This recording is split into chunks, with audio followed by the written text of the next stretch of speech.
Ang video na ito mga kaubayan ay tungkol dito, itong gayabano. Itong gayabano mga kaubayan, dito sa aking kinaroroonan ay nakapalibot po ang gayabano kasi importante po itong gayabano sa ating mga kapatid na katutubo bilang panggamot po nila ito. Marami pong nagagamot itong gayabano na ito mga kaubayan. Ginagawa po nilang tsa ito.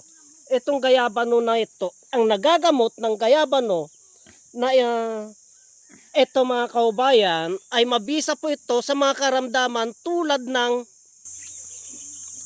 stress. Napakabisa po ito mga kaubayan, itong gayabano na ito sa mga karamdaman tulad po ng stress. Yung stress po, yung isang tao, stress, yung namamagang katawan, hindi makatulog, hindi po sira po ang kanyang pagtulog mga kaubayan, ay mabisa po itong gayabano na ito. Yung mga babae na dinudugo po, yung walang tigil ang pagdurugo, napakabisa po nito mga kaubayan. Yung may nasisirang regla, yung sira po ang regla, mabisa po itong gayabano na ito. Ang proseso po ng paggamit ng gayabano na ito, simple lamang po. Kumukuha po lamang ng mga dahon nito, itong dahon na ganito, kumukuha po lamang yan at ilinalaga. Siguro mga 7 pirasong dahon, ilaga po yan ng 4 na basong tubig. Pagkatapos po uminom sa umaga at bago matulog. Ganyan po. Pwede rin po yung balat niya mga kaubayan, mabisa po. Pwede rin pong isama yung balat niya. Yung balat niya naman po ay mabisa po yan sa diabetic. Yung balat ng gayabano na yan. Yan po.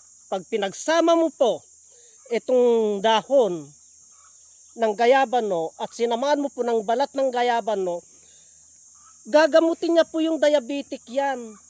Yung stress na pangangatawan, yung hindi nakakatulog, yung mga namamagang katawan, yung mga masakit na kasukasuhan, mabisa po yan. Yung sirang regla ng isang babae, yung pagdurugo ng isang babae, at yung diabetic po, pag sinamahan po natin ng balat ng gayabano. Marami pong karamdaman ang kayang lunasan nitong gayabano, kaya dito sa aking kinaroroonan dito sa lugar ng ating mga kapatid na katutubo ay marami nakapalibot po ang mga gayabano dyan mga kaubayan. Kasi importante po sa kanila itong gayabano bilang panglunas sa mga karamdaman. Hindi lamang po yung prutas ang ginagamit nila, kundi pati po itong dahon mga kaubayan. Ultimong balat ng prutas ay gamot po yon sa diabetic. Kaya ganyan po kahalaga sa ating mga kapatid na katutubo itong gayabano. Kasi marami po ang kayang lunasan ito. Kaya hindi na po sila nagpupunta sa mga ospital.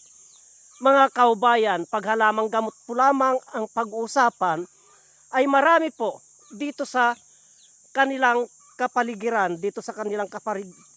na lamang po sila kumukuha ng panglunas sa kanilang mga karamdaman mga kaubayan. Yan po. Sana po may natutunan kayong konti sa aking ibinahagi. Halamang gamot tungkol sa gayabano mga kaubayan. Marami pong salamat.